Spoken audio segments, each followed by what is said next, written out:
Okay, welcome to week 4 of the Bible Read Along. I'm glad that you're continuing with the New Testament program, and I hope you're enjoying the reading that you're doing and that you're building that habit of regular reading of the Bible. Now, this week we're going to be continuing in the Gospel of Matthew. We're reading chapters 15, the beginning of chapter 15, to about the middle of chapter 19, and there's some big stuff that is going to happen here. In a lot of respects, we're at the point where the story is really turning towards its end. We're going to see Jesus continuing to encounter more of what we've seen in the past. The religious leaders are there, they're rejecting him and revealing themselves to be hypocrites, while he teaches them with authority that takes a position that only God himself could take. We're going to see his disciples are loyal to him, but when they're put to the test, they're going to fail repeatedly. Yet Jesus is going to keep them with him.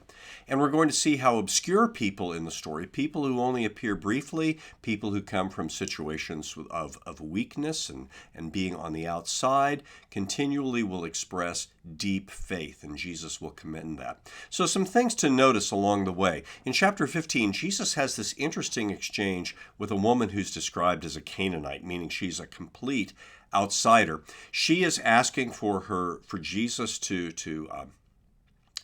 cast a demon out of her daughter, and the disciples are going to want to send her away, and Jesus is going to say something very provocative. It's not good to take the children's bread and give it to dogs. That sounds really offensive, but we need to see what follows. And as you do, we see Jesus is actually using that as an occasion to teach his disciples, provoking the woman to express her faith in a way that really aligns with what Jesus is trying to get them to understand.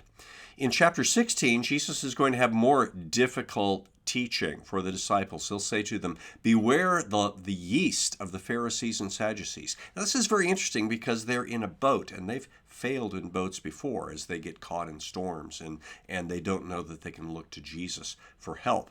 And the discussion is going to be about bread, and they have failed with bread at the feeding of the 5,000, and again with the feeding of the 4,000. So Jesus will say this, and they'll say, oh, well, he's saying that because we don't have any bread, and he wants us to be careful where we get it, because you can't trust those Pharisees and Sadducees.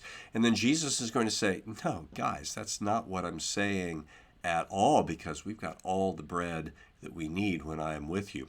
Well, that leads to another failure. Jesus will say to the disciples, who do people say that I am? And they'll say, well, they say you're a prophet.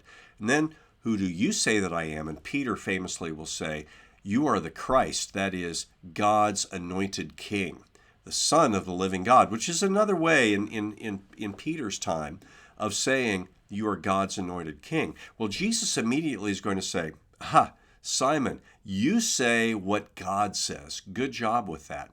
Then the story is going to take a turn, because from that point forward, Jesus is going to warn his disciples of his death, but promise them that God the Father is going to raise him from the dead. Well, Peter is going to rebuke Jesus of this. We might think, well, why is he rebuking the one that he thinks is God's king? And the answer is, well, because the king isn't supposed to die.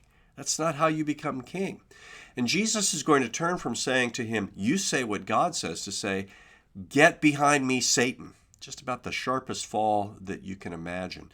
And then Jesus is going to begin instructing the disciples that as he is giving himself for the sake of the world, so they need to take the position of lowliness and service. So they need to take up their crosses.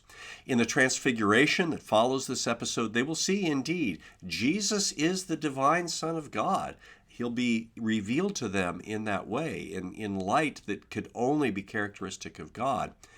But the voice from heaven will say, this is my Son, listen to him. Listen to what he's saying about his upcoming death.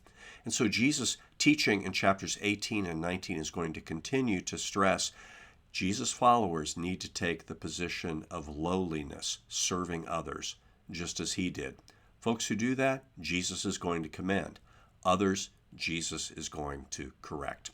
Well, happy reading. I hope you continue to make progress. I hope that this habit sustains you, and that this reading of the story of Jesus in Matthew is spiritually enriching for you.